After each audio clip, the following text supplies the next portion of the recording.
नमस्कार, मी अजिंक्य भातंब्रेकर. तुम्ही पाहताय न्यूज 18 लोकमत. महत्त्वाची बातमी सुरुवातीला आपण बघणार आहोत. शिवसेनेचे खासदार संजय राऊत यांना 4 ऑगस्टपर्यंत ईडी कोठडी सुनावण्यात आलेली आहे. पत्राचाळ गैरव्यवहार प्रकरणी काल अटक केल्यानंतर आज राऊतांना विशेष कोर्टात हजर करण्यात आलं. सुनावणी दरम्यान ईडीच्या वकिलांनी 8 दिवसांच्या कोठडीची मागणी केली होती. मात्र राऊतांच्या वकिलांनी 8 दिवसांपेक्षा कमी कोठडी द्यावी अशी मागणी केली. त्यानंतर कोर्टानं राऊतांना 3 दिवसांची कोठडी सुनावली आहे. वैद्यकीय कारणास्तव रात्री 10:30 नंतर संजय राऊत यांची चौकशी करणार नाही अशी हमी ईडीकडून देण्यात आलेली आहे. सोबतच राऊतांना घरचं जेवण आणि औषधं देण्याची मुभा सुद्धा दिली गेली आहे.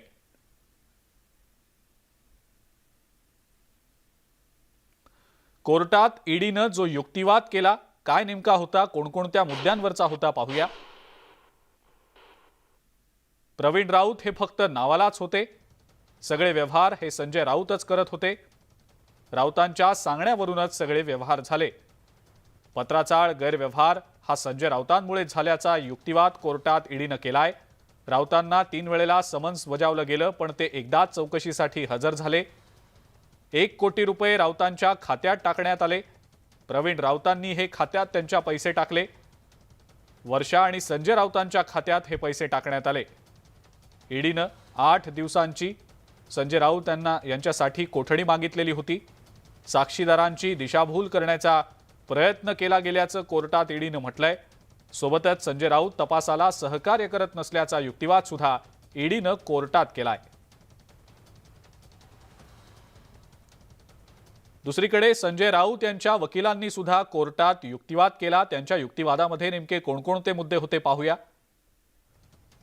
संजय राऊत यांची अटक ही राजकीय हेतूनं केली गेल्याचा युक्तिवाद संजय राऊतांच्या वकिलांनी केलाय.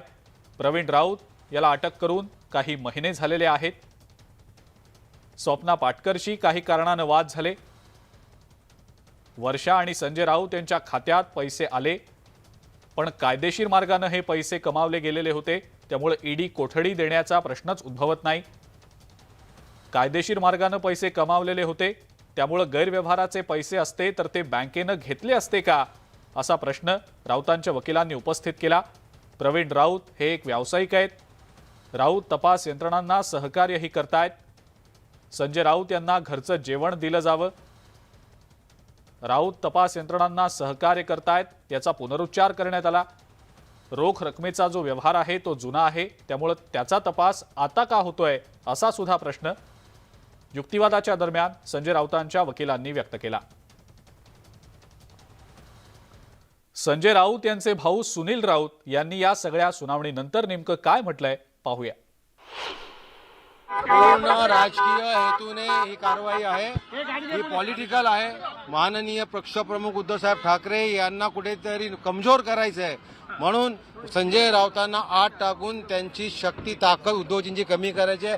परंतु आशाने आपल्याला माहिती आहे संपूर्ण महाराष्ट्रामध्ये घराघरामध्ये संजय राऊत होईल आणि शिवसेना मजबूत परत एकदा या महाराष्ट्रामध्ये निर्माण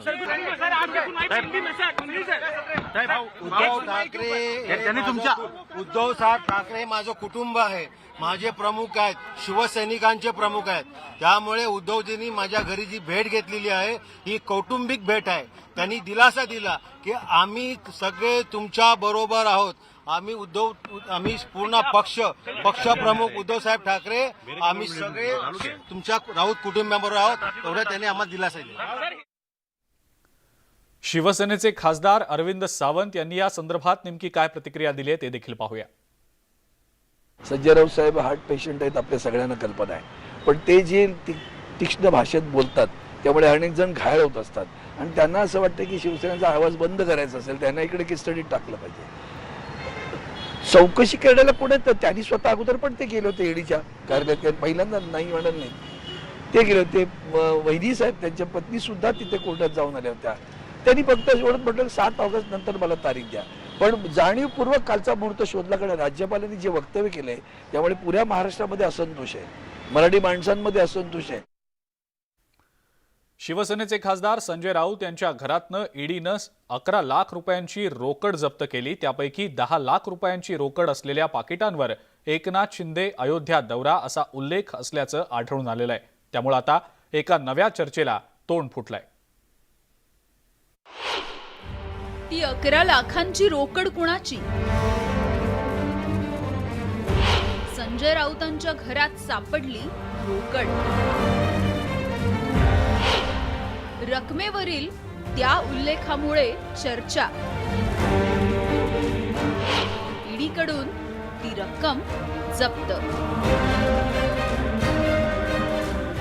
शिवसेनेचे खासदार संजय राऊत यांना रविवारी ईडीनं अटक केली आहे. त्यापूर्वी ईडीच्या पथकानं छापा मारून राऊतांच्या घरातून 11 लाखांची रोकड सुद्धा जप्त केली.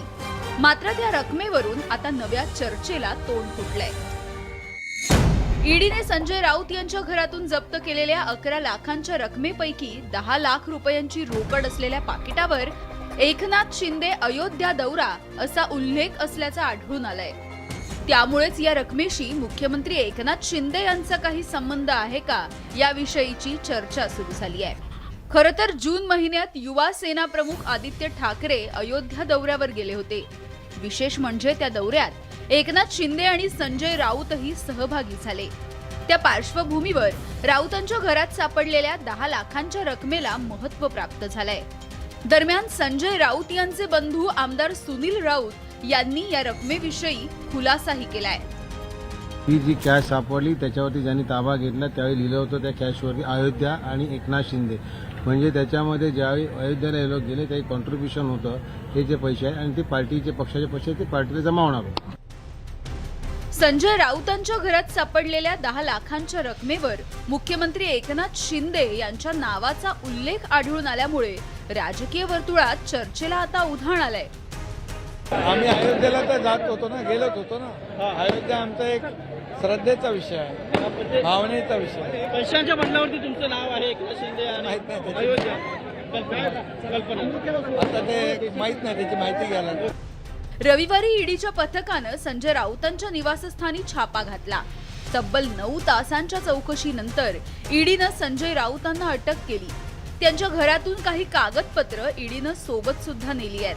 मात्र ती कागदपत्र काहीच कामाची नसल्याचा दावा सुनील राऊतांनी केलाय. त्यामुळे राऊतांच्या घरात सापडलेल्या रकमेमुळे आता नवी चर्चा सुरू झाली आहे. Bureau report, news 18 Lokmat. Patrachawl प्रकरणी ईडी कोठडीत असलेल्या संजय राऊतांच्या अडचणी आणखी वाढण्याची शक्यता आहे.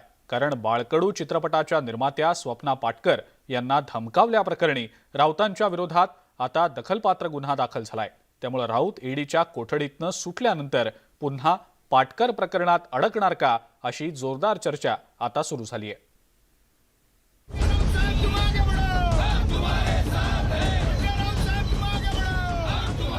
शिवसेनेचे नेते संजय राऊत यांच्या अडचणीत भर पडतीये. चित्रपट निर्मात्या स्वप्ना पाटकर यांना धमकावल्याप्रकरणी संजय राऊत यांच्या विरोधात गुन्हा दाखल करण्यात आलाय. स्वप्ना पाटकर यांच्या तक्रारीनंतर मुंबईतल्या वाकोला पोलीस ठाण्यात त्यांच्या विरोधात गुन्हा दाखल करण्यात आलाय. संजय राऊतांविरोधात कलम 504 एखाद्याला संताप येईल या हेतूनं अपमानित करणे, कलम 506 अन्यायाची धमकी देणे, कलम 509 महिलांच्या प्रतिष्ठेला धक्का पोहोचवण्याच्या उद्देशानं शब्द वापरणे ही कलमं लागू करण्यात आली आहेत.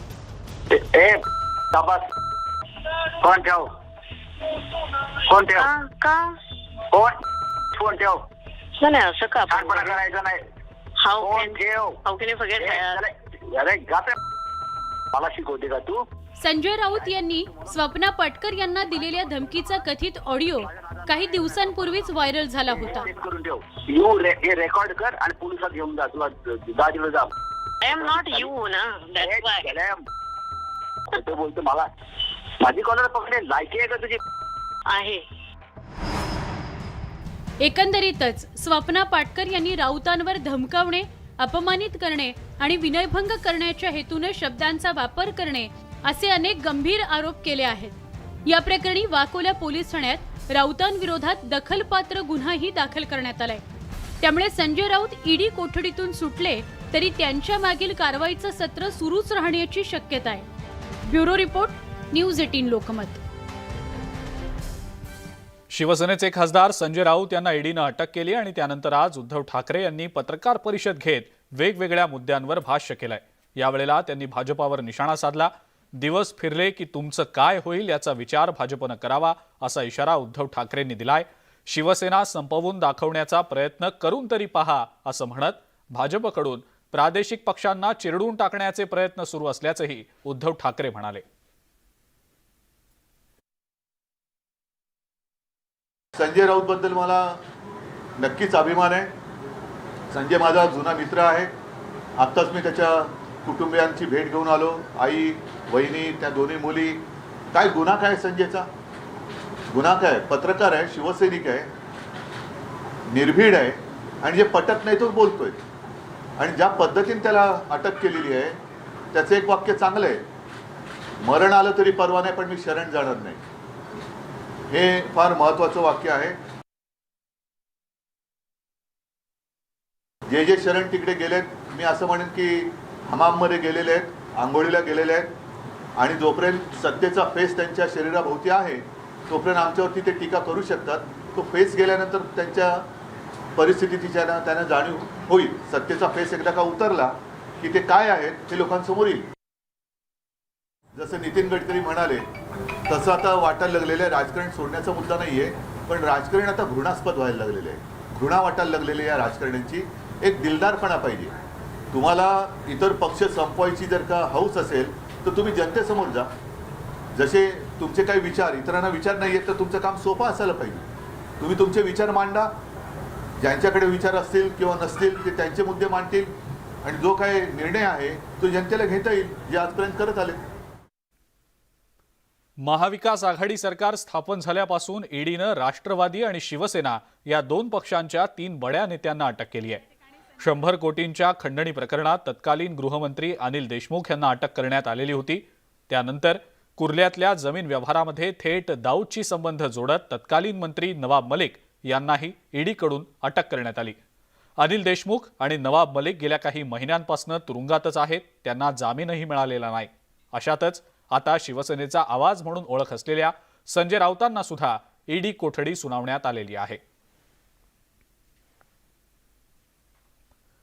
शिवसेनेचे प्रवक्ते आणि खासदार संजय राऊत यांना अटक झाल्यानंतर मुख्यमंत्री एकनाथ शिंदे यांनी भोंगा बंद झाला अशा शब्दात टोला लगावलाय. तर संजय राऊतांचे भाऊ आणि आमदार सुनील राऊतांनी देखील मुख्यमंत्र्यांना जोरदार प्रत्युत्तर दिलंय. पाहुयात याच संदर्भातला हा एक रिपोर्ट.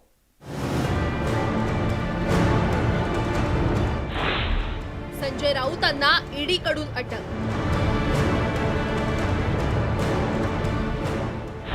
मुख्यमंत्री एकनाथ शिंदेंनी लगावला टोला. भर सभेत मुख्यमंत्र्यांनी सुनावलं. नाव न घेता राऊतांवर टोलेबाजी.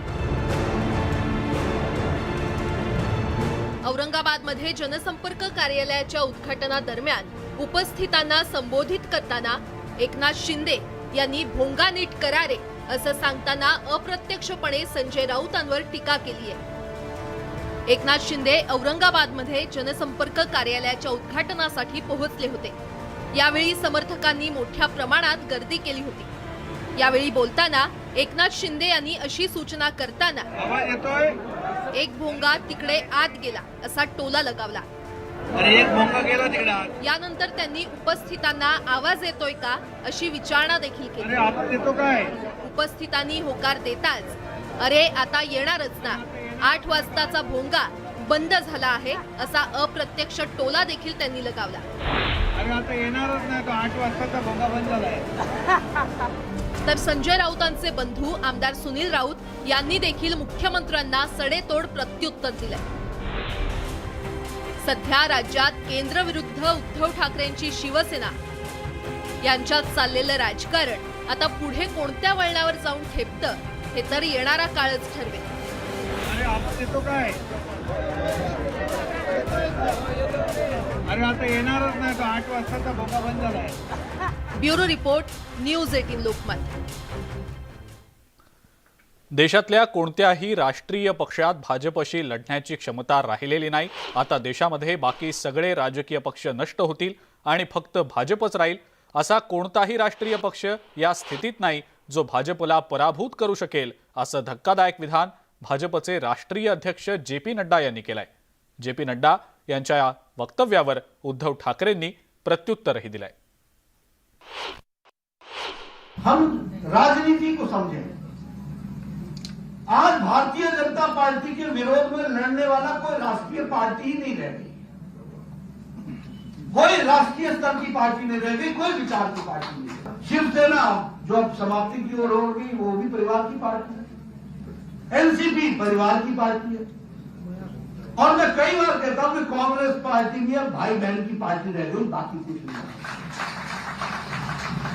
और ये सब लोग रीजनल एस्पिरेशंस को उछालते चले गए और बाद में ये परिवार की पार्टियां बन गई. इसलिए भारतीय जनता पार्टी के लिए सबसे बड़ा चॅलेंज है वंशवाद के खिलाफ. हे जे त्यांचं वक्तव्य आहे हे देशाला एकछत्री किंबहुना हुकुमशाहीकडे नेणारं वक्तव्य आहे.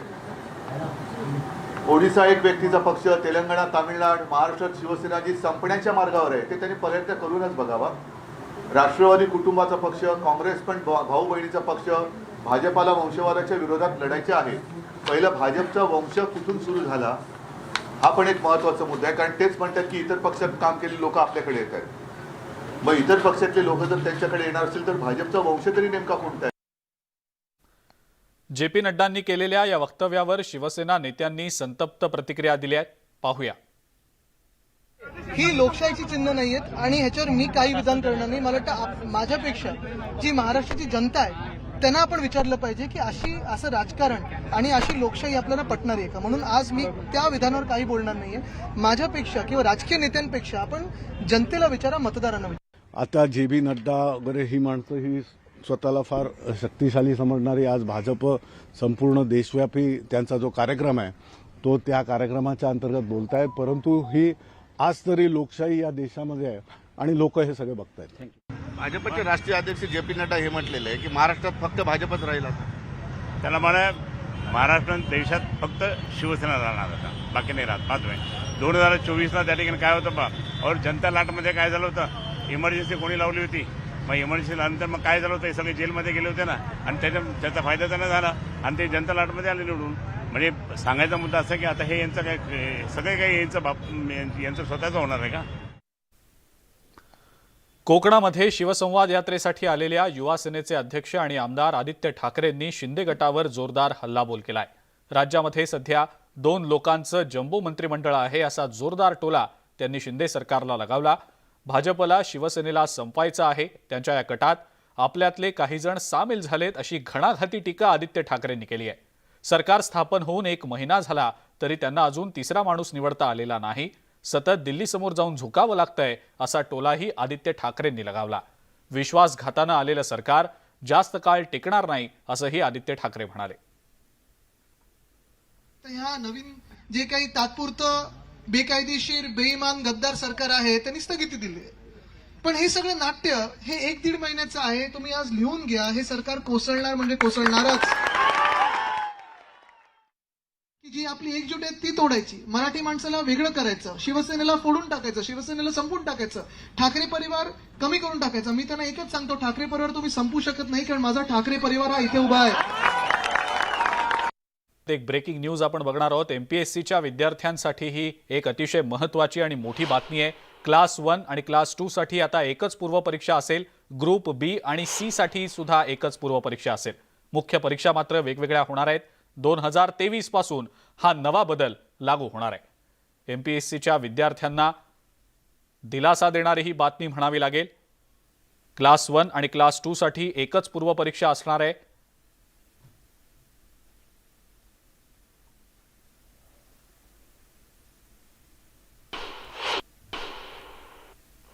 क्लास 1 आणि क्लास 2 साठी आता एकच पूर्वपरीक्षा असेल. यासोबतच आता 2 पूर्वपरीक्षा होणार आहेत. सगळ्या मुख्य परीक्षा ज्या आहेत त्या स्वतंत्र होतील. राजपत्रित गट अ आणि ब लेखी परीक्षा, अराजपत्रित गट ब आणि क वैकल्पिक परीक्षा आणि भविष्यात अनेक पद आयोगाच्या कक्षेत येणार आहेत. आधी 4 पूर्वपरीक्षा होत्या, आता 2 परीक्षा होणार आहेत. 2023 पासून हा नवा बदल लागू होणार आहे. याचबद्दलची अधिक माहिती आपण जाणून घेणार आहोत. आपले पुण्याचे प्रतिनिधी चंद्रकांत फुंदे आपल्या सोबत आहेत सध्या फोन लाईनवरनं. चंद्रकांत, एमपीएससीच्या विद्यार्थ्यांसाठी ही काहीशी दिलासादायक बातमी म्हणता येऊ शकेल. सविस्तर याबद्दल काय सांगता येईल? दिलासा म्हणण्यापेक्षा नवीन जे विद्यार्थी आहेत त्यांनी याचं स्वागत केलेलंच आहे, पण जे जुने विद्यार्थी आहेत जे वर्षानुवर्षे एमपीएससी करतात त्यांचा मात्र या परीक्षा बदलात नव्या पॅटर्नला विरोध होता. कारण नव्या पॅटर्ननुसार आता मुख्य परीक्षा ही विस्तृत उत्तरं देऊनच द्यावी लागणार आहे. युपीएससीच्या धर्तीवरचा हा सगळा बदल आहे. त्याला विरोधात त्यांचं म्हणणं की हा जो बदल आहे नवीन पॅटर्नचा 2023 ऐवजी 2025 पासून लागू करावं, पण आयोगाने कुठेही ते विद्यार्थ्यांचं म्हणणं जे आहे ते रेकॉर्डवर घेतलेलं नाही असंच याचा अर्थ होतो. आणि त्यांनी आज ते परिपत्रक काढले. रिसर्च 2023 पासूनच ही नवीन पॅटर्न जो आहे एमपीएससीचा जो युपीएससीच्या धर्तीवर आहे तो खरं तर आयडियल आहे. म्हणूनच बऱ्याचशा विद्यार्थ्यांनी ते स्वागत केलं, कारण त्यातनंच खऱ्या अर्थाने आकलन मुलांचं करता येणार आहे परीक्षार्थींचं. कारण एमकेएससी मध्ये ज्याला आपण बहुपर्यायी पद्धतीमध्ये तेवढं आकलन करता येत नाही परीक्षार्थीचं. लेखी उत्तरामध्ये कळतं त्याची बौद्धिक पातळी काय आहे, बौद्धिक क्षमता काय आहे, आकलन क्षमता काय आहे. म्हणून हे सगळे बदल केलेत. आणि पहिल्या 4 पूर्व परीक्षा असायच्या त्याऐवजी आता 2च असणार आहे. म्हणजे हे बदल जे आहेत ते 2023 पासून आता होणार आहेत. काही विद्यार्थी याचं स्वागत करतायत, काही विद्यार्थ्यांना हे बदल पचनी पडलेले नाहीत असंच दिसतंय. चंद्रकांत, धन्यवाद आपण ही जी माहिती दिली त्याबद्दल. राष्ट्रवादी काँग्रेसच्या खासदार सुप्रिया सुळे यांनी आज लोकसभेत महागाईच्या मुद्द्यावरनं मोदी सरकारवर जोरदार टीका केली आहे. 8 वर्षात नवी सूनही सगळं शिकते, पण मोदी सरकार मात्र आजही 60 वर्षात काय झालं नाही हेच सांगत असल्याची जोरदार टीका सुप्रिया सुळेंनी केली आहे. 8 साल बहुत होते नहीं, बहू भी शादी होके जब घर आती है ना तो 8 साल के बाद शादी में कोई नहीं सुनता कि ये लेगेसी इश्यूज है, मेरी सास के टाइम से चल रहा है. 8 साल में वो बहू उस घर की फुल फ्लेज मेंबर हो जाती है. तो यही महंगाई का प्रॉब्लम है. मुझे उनके शब्द सुषमा जी के याद है जो आज इनके भाषण पे पूरे लागू होते. फैसदी की भाषा आम आदमी नहीं समझता. आम आदमी केवल वो भाषा समझता है उसके जेब से क्या निकल रहा है और उसके बदले में उसको क्या मिल रहा है.